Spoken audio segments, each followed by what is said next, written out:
Hello, a very good morning to all of you. Welcome to my channel NG Medicals. In this video we are going to see the physiology of sense of smell. तो आज हम देखेंगे कि हमें किस तरह से किस हिसाब से स्मेल फील होती है हमारे नोज़ के थ्रू और किस तरह से ब्रेन नोज़ को बताता है या ब्रेन के थ्रू वापस से मैसेज आता है कि किस टाइप की स्मेल आ रही है। तो सबसे पहले नोज़ देख लेते हैं। ये आपकी नोज़ है। ये थोड़ा सा आपको कॉम्प्लिकेटेड स्ट्रक्चर दिख रहा होगा। नॉर्मली अगर देखोगे तो ये नॉर्मली हमारा स्ट्रक्चर है। देखो ये नोज़ है हमारी। नोज़ के जो ये वाला एरिया है जहाँ पे आप बिंदी लगाते हो अपने, ठीक है, this is your area of nasal bridge. ठीक है, इस एरिया को आप क्या बोलोगे, यहाँ पे देख लो, इस एरिया को बोलोगे नेज़ल ब्रिज। तो जितने भी सेंस ऑफ स्मेल के स्ट्रक्चर हैं या आपके वो सेल्स जो स्मेल को आइडेंटिफाई करते हैं, वो सारे सेल्स जो है वो आपके इसी एरिया में सिचुएटेड मिलते हैं। ठीक है, अब यहाँ पे देख लेते हैं बड़ा वाला डायग्राम।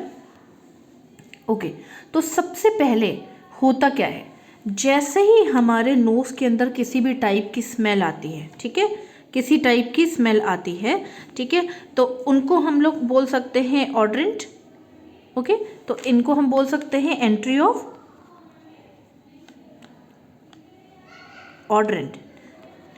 ठीक है, तो सबसे पहले क्या हुआ, किसी भी टाइप की स्मेल हमारी नोज़ के अंदर एंटर हुई, तो अगर अपनी नोज़ में फिंगर डालोगे तो आपको कैसा लगेगा, गीली गीली सी लगेगी। ठीक है, ड्राई तो नहीं लगती है बहुत ज़्यादा, थोड़ी बहुत गीली लगती है। गीली क्यों लगती है नोज़, क्योंकि आपके नोज़ के अंदर होता है म्यूकस जो कि प्रोटीन रिच होता है और माइक्रो ऑर्गेनिजम्स को किल करने के लिए भी केपेबल होता है। ठीक है, तो ये जो म्यूकस है वो कहाँ पे आपको देखने को मिलेगा, आपको देखने को मिलेगा ये म्यूकस मेम्ब्रेन के ऊपर या म्यूकोसा के अंदर। इसका मतलब जब आप नोज़ में फिंगर डालोगे तो आप जो भी लेयर टच करोगे अंदर नोज़ के अंदर, वो आप किसको टच करोगे, म्यूकोसा को टच करोगे। ठीक है, म्यूकोसा एक लेयर है जिसके पास म्यूकस होता है। अब ये जो म्यूकस है ये किसके थ्रू बन रहा है, अब म्यूकोसा लेयर के थ्रू तो बन रहा है, लेकिन कोई ऐसे सेल्स हैं जो कि म्यूकस को प्रोड्यूस करने का काम कर रहे हैं।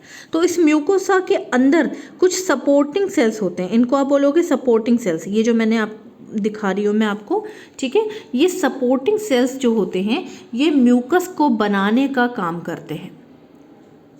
तीसरा काम म्यूकस का बहुत इंपॉर्टेंट है। पहला काम था कि वो अंदर को ल्यूब्रिकेट करके गीला करके रखता है, दूसरा काम था इन्फेक्शन से बचाता है, ड्राइनेस से बचाता है, तीसरा काम ये है कि जो भी स्मेल के पार्टिकल्स होंगे वो म्यूकस अपने पास क्या कर लेगा, चिपका लेगा या बुला लेगा। ठीक है, और बुलाने के बाद क्योंकि वो गीला होता है उन पार्टिकल्स को क्या करेगा, डिज़ोल्व कर देगा।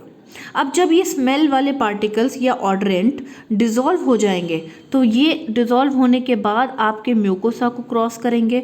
म्यूकोसा के बाद आपकी एक और लेयर आती है जिसको आप एपिथेलियल लेयर बोलते हो, रेड कलर से बनाई है मैंने। एपिथेलियल लेयर को क्रॉस करेंगे और एपिथेलियल लेयर के पास और म्यूकोसा लेयर के पास, इन दोनों के पास कुछ ये लाइनिंग वाले स्पेशल सेल्स होते हैं। ये जो लाइनिंग वाले स्पेशल सेल्स आपको देखने को मिल रहे हैं, ये वाले रेड वाले, इनको आप बोलोगे सीलियाज। सीलिया का मेन काम क्या है यहाँ पे, ये सीधे सीधे इन डिज़ोल्व ऑड्रेंट को उठाएंगे, रिसीव करेंगे और रिसीव करने के बाद मेन सेल्स के पास भेज देंगे। ठीक है, रिसीव करने के बाद मेन सेल्स के पास भेज देंगे जिनको आप लोग ऑल्फैक्टरी सेल्स बोलोगे, जो कि मेनली सेंस ऑफ स्मेल को आइडेंटिफाई करने का आगे चल करके काम करेंगे। अब जब ये ऑल्फैक्टरी सेल्स एक्टिवेट हो चुके हैं, इनके पास ये ऑड्रेंट स्मेल आ चुकी है, अब इनका काम क्या है, अब इसको थोड़ा सा मैं आपको अंदर से दिखा देती हूँ। ये आपका ऑल्फैक्टरी सेल्स हैं, ठीक है, उनको मैंने बड़ा करके दिखा दिया है। ये ऑल्फैक्टरी सेल के पास कुछ इस तरह के अल्फ़ा बीटा गामा, इस तरह के ये आप कह सकते हो सपोर्टिंग स्ट्रक्चर होते हैं। ठीक है, ये अल्फ़ा बीटा गामा, ये सब यूनिट्स आप इन्हें बोल सकते हो। ठीक है, इनको आप सब यूनिट्स बोल सकते हो। ये यहाँ पे इस तरह से सिचुएटेड होते हैं सेल्स के अंदर। अब ये जब सेल्स के अंदर सिचुएटेड हैं तो इनका काम ये है कि उन मॉलिक्यूल्स को जिन्होंने रिसीव किया है अंदर, उनको ले करके यूज़ कराना। कैसे यूज़ कराना, जैसे ही मॉलिक्यूल्स अंदर आएंगे वैसे ही अल्फ़ा बीटा गामा जो कि पहले से जुड़े हुए थे वो कैसे हो जाएंगे, अलग अलग हो जाएंगे। ठीक है, देखो यहाँ पे अल्फ़ा बीटा गामा सब अलग अलग हो गया। ठीक है, अलग अलग होने के बाद जो अल्फ़ा है वो क्या करेगा, वो थोड़ा सा एंजाइम प्रोटीन एंजाइम के पास चला जाएगा। ठीक है, अल्फ़ा जो है वो थोड़ा सा अलग तरह का स्ट्रक्चर है। वो क्या सोचता है कि ऐसा है कि जो भी मॉलिक्यूल्स आए हैं उनको यूज़ कराना चाहिए, तो यूज़ कराने के लिए वो कहाँ चला जाएगा, प्रोटीन को एक्टिवेट करेगा। ठीक है, तो यहाँ पे ये जो प्रोटीन है वो अल्फ़ा के थ्रू एक्टिवेट हो जाएगा। जैसे ही ये प्रोटीन एक्टिवेट होगा, ये प्रोटीन क्या करेगा, एटीपी को यूज़ कराएगा। ठीक है, सेल्स के अंदर एटीपी को यूज़ कराएगा, एडिनो ट्राइफॉस्फेट। ये एक तरह की एनर्जी है। जैसे ही ये एनर्जी एक्टिवेट होगी, हमारी नर्व इम्पल्स जनरेट हो जाएगी। ठीक है, नर्व इम्पल्स का मतलब क्या है कि मैसेज जनरेट हो जाएगा कि किसी तरह की स्मेल अंदर आई है। जैसे ही ये मैसेज जनरेट होगा, तो ये मैसेज अब कुछ पाथवे के थ्रू ब्रेन के पास जाएगा।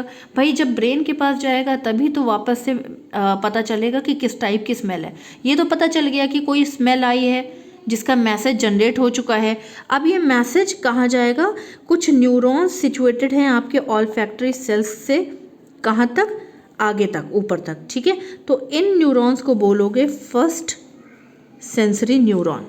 ठीक है, ये वाले ब्लैक वाले जो न्यूरॉन्स हैं, यहाँ से स्टार्ट है, यहाँ पे एंड है, यहाँ पे एंड है, इनको बोलोगे फर्स्ट सेंसरी न्यूरॉन।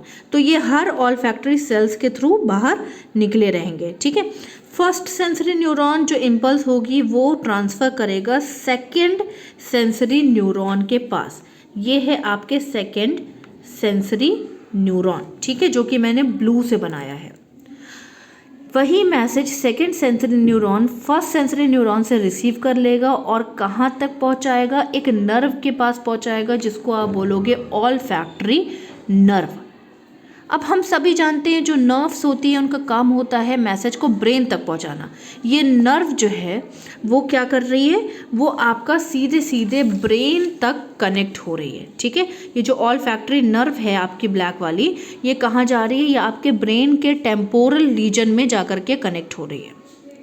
जिस भी पाथवे से ये जा रही है उस पाथवे को क्या बोलोगे, ऑल्फैक्टरी ट्रैक बोलोगे। एक बार यह नर्व मैसेज को ब्रेन तक पहुंचा देगी तो ब्रेन क्या करेगा, उस मैसेज को रीच करेगा और उससे रिलेटेड जिस भी टाइप की स्मेल होगी, जितनी भी स्ट्रांग होगी वो स्मेल, उस स्मेल को पता करके बता देगा कि हाँ ये स्मेल इस टाइप की है। तो ब्रेन के थ्रू जो भी एक्शन हुआ उसको बोलोगे एक्शन पोटेंशियल। आई थिंक आपको क्लियर हुआ होगा। बहुत नॉर्मल सी चीज़ मैंने आपको बताया।